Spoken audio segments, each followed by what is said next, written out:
the complexities of do not track. The term do not track is used generically to describe any mechanism whereby an Internet user's web activities are not tracked or collected. Do not track mechanisms come in a variety of forms. Some focus on data collection, others on blocking targeted advertising.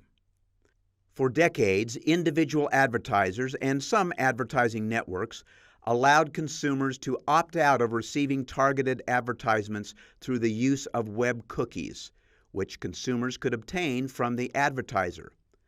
This was less than optimal, however, because the consumer had to seek out each individual advertiser to obtain an appropriate cookie. The term do not track is currently used more specifically to refer to an HTTP header field that requests a website or app to disable either its tracking or cross-site tracking of an Internet user's activities. The use of an Internet header thus allows a single do not track signal to be maintained on a browser and does not require multiple individual cookies. The history of do not track is instructive. In 2007, several consumer advocacy groups asked the FTC to create a do not track list for online advertising, modeled after the popular do not call telephone list.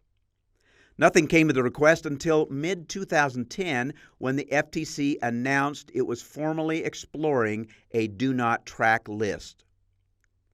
In late 2010, the concept of using an HTTP header instead of cookies or a list to signal an Internet user's desires not to be tracked gained widespread acceptance among the privacy community. In 2011, Mozilla became the first browser to provide a do not track header option on its Firefox browser. Microsoft's Internet Explorer, Apple's Safari, and Google's Chrome browsers soon followed. In February of 2012, the FTC, the White House, and the Digital Advertising Alliance, an association of the major online advertising networks, jointly announced support for the concept of a browser-based HTTP do not track header. The World Wide Web Consortium, or W3C as it is known, is an international Internet standard-setting group which brought together all interested stakeholders in an effort to formulate an agreed-upon international standard for a header-based do-not-track system. Despite meeting for almost 4 years, the group could not reach a consensus, and various participants left the group and ended up engaging in a war of words, accusing each other of not acting in good faith. Ultimately, a modest proposal was issued in 2015 that calls for all networks and other companies to honor a do not track request in certain limited circumstances. Microsoft angered the advertising industry in late 2012 when it announced that Internet Explorer 10 would actuate a do not track header by default. This departed from the other browsers, which require a user to affirmatively actuate the do not track header. Advertisers quickly announced they would ignore the Internet Explorer do not track signal because it makes the consumer's choice for them. The W3C also criticized Microsoft's decision. In 2015, Microsoft reversed itself and said it will require the do not track feature to be turned on by users. In the meantime, the Digital Advertising Alliance developed a do not track system of its own, which allows a user to affirmatively opt out of receiving targeted advertising by logging onto a website and clicking on an icon. The icon links to a brief video about the value of interest-based advertising and then displays another link where the user may actually opt out of receiving interest-based ads from some or all DAA members.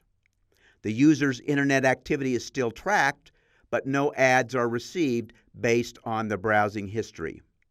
The DAA notes that its Your Ad Choices campaign has had more than 25 million visits and more than 1 million persons have opted out of targeted advertising. Let's watch a brief video about the Your Ad Choices campaign. Let's assume you see the Ad Choices icon, and you know it tells you when information about your interests is being gathered or used to improve the ads you see. Now what? For starters, let's be clear about two things. Are you sitting down? Good. Here goes. 1. Advertising pays for almost everything on the internet. Your free email box. Thanks, advertising. Your customized news sites. Ditto. Photo sharing site. Thanks again. 2. And perhaps more shocking, is that interest-based advertising shows you ads that you might actually want to see. A web banner with an offer for that thing you want? Good to know, Ad Choices. So, if you like the good and free services on the internet and ads that are more relevant to you, then here are some things you can do. A. Sit back and get promos and offers that make your life better. B. Find an obscure record in the Guinness Book to try to topple. C. Alphabetize your clothes. D. Invent teleportation finally, for crying out loud. E. Do absolutely, positively anything you want to do within the reasonable constraints of your conscience, the laws of both the land and physics, and common sense. But what if you don't want any part of the customized online advertising experience? Well, we call it Ad Choices for a reason. The icon makes it easy to find out about the companies that are bringing you interest-based ads and puts you in control.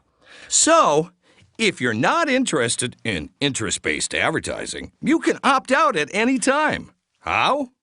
Go to the control page of youradchoices.com and check out your choices. Whether you want to keep getting interest-based ads or you don't, hey, it's your ad choices. So, where do things stand now? In brief, things are in disarray. The major browsers all have a Do Not Track header, but the signals are being ignored by a majority of websites and advertisers. The advertising industry's voluntary consumer opt-out of targeted advertising has had modest success, and numerous ad-blocking software systems are gaining popularity but are still not widely used. In 2015, the Federal Communications Commission denied a petition to require companies such as Google, Facebook, and YouTube to honor Do Not Track headers, and Congress has shown little interest in legislating in this arena. Why is there no consensus over the Do Not Track? There are 4 primary areas of fierce disagreement. First is the disagreement over what constitutes tracking. Is tracking limited to third-party tracking of data over multi-sites, or does tracking include first-party gathering of information? Many large web platforms like Google and Facebook gather information from their billions of users who elect to use their services. On the other hand, smaller advertisers need to have cross-site tracking to reach potential customers. Secondly, the parties disagree over whether consumers should have the power to prohibit both the use and collection of data. Advertisers want to collect information from users even if they opt out of targeted advertising in the event a consumer changes his or her mind in the future. The third area of dispute, and perhaps the most hotly contested, is whether consumers who do not want to be tracked should be required to affirmatively opt out of tracking. Privacy advocates argue that the default should be do not track, and cite numerous public opinion polls indicating people overwhelmingly are concerned about the tracking of their internet activity. Advertisers counter that the public does not understand the benefits of tracking and want users to take affirmative action to opt out only after being fully informed about the implications of opting out. And finally, there is considerable disagreement on what exceptions to no tracking should be recognized. For example, should tracking be allowed for research purposes, for the functionality of a website, or for the purposes of identifying fraud? Should there be an exception for law enforcement purposes or for internal use by first-party websites? So what exactly is at stake in this battle? If we are unable to control the collection and use of information about our Internet activities, will we, as the privacy advocates argue, unavoidably lose a significant component of our privacy as we become increasingly dependent on the Internet in our everyday life? Or will the Internet, as the advertising industry argues, cease to be a source of free access to information, product, and services and become a tool only for the financially well-off? In our next lecture, we look at student privacy rights, the growing problem of cyberbullying, and the monitoring of student social media by school officials.